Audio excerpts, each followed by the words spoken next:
Jadi ada ma'rifat terbagi kepada 3 bagi. Pertama, ma'rifat untuk membedakan sifat-sifat Allah dengan sifat-sifat yang baharu. Allah bersifat dengan sifat sempurna, sifat-sifat kamalan. Kita makhluk ini bersifat dengan sifat nakais, sifat yang berkekurangan. Makna sifat yang berkekurangan ini umpamanya kekuatan kita terbatas, penglihatan kita terbatas, pendengaran kita terbatas. Tapi kalau sifat Allah, Allah dapat melihat kaki semut di dalam gelap gulita, di atas batu yang hitam, berarti sangat sempurna. Jadi sifat-sifat ilmunya sempurna, sifat-sifat kekuatannya sempurna, sifat kemauan apa yang dia kehendaki terus terjadi. Idza arada syai'an ayakula lahu kun fayakun, sempurna.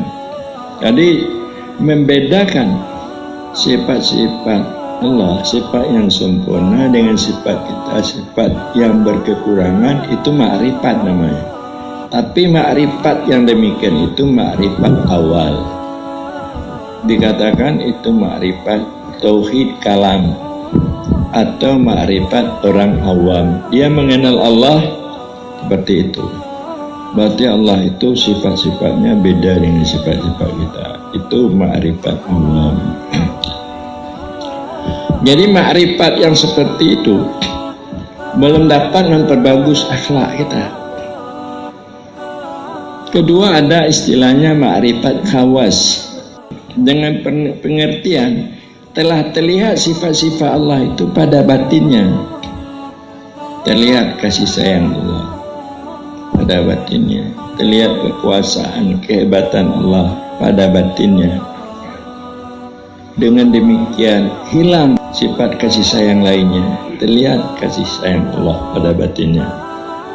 Kasih sayang sama istrinya hilang, kasih sayang pemimpinnya, atasannya itu hilang, kasih sayang dirinya hilang, hanya kasih sayang Allah terlihat. Kehebatan Allah terlihat di dalam hatinya, jadi kehebatan lainnya itu hilang. Jadi sifat-sifat Allah itu cahayanya masuk ke dalam hatinya sehingga dia lupa sifat-sifat lainnya. Ini dikatakan ma'rifat khawas. Jadi ma'rifat yang demikianlah yang dapat mengubah akhlak kita. Karena terlihat kehebatan Allah dalam batin kita, maka kita penyebab sabar, penyebab sabar, penyebab tawadhu, kita merasa rendah di hadapannya. Jadi terlihat kasih sayang Allah, maka datang bagi kita yaitu kegembiraan di dalam hati kita, sehingga nampak jalan bagi kita untuk melakukan apa yang akan kita lakukan. Jadi kalau sifat itu telah cahayanya masuk ke dalam, itu dikatakan ma'rifat khawas. Kalau sifat itu masih di luar, itu dikatakan ma'rifat awam. Dan yang ketiga,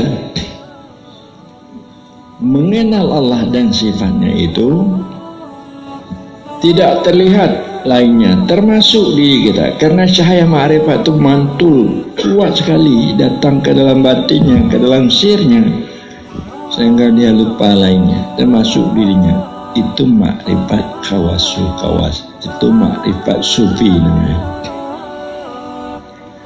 Jadi orang sufi itu tidak ada ingatan lain, dirinya tidak teringat, hanya dia mengingat Allah dan sifatnya. Dia mengingat Allah, akhirnya Allah, tidak dirinya. Ini orang sufi seperti itu. Orang yang tidak terlihat dirinya di dalam dia mengingat Allah, itulah orang yang bersama Allah. Kalau tapi teringat dirinya dalam mengingat Allah, itu dia bercerai dengan Allah, berpisah dengan Allah.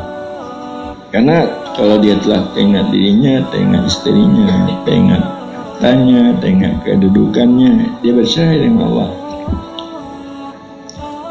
Orang sufi artinya orang senantiasa berkumpul dengan Allah. Di mana dia berada, dia berkumpul dengan Allah. Bukan dia tidak kerja, dia kerja juga. Dia kerja. Tapi ingatannya kepada Allah Subhanahu wa ta'ala.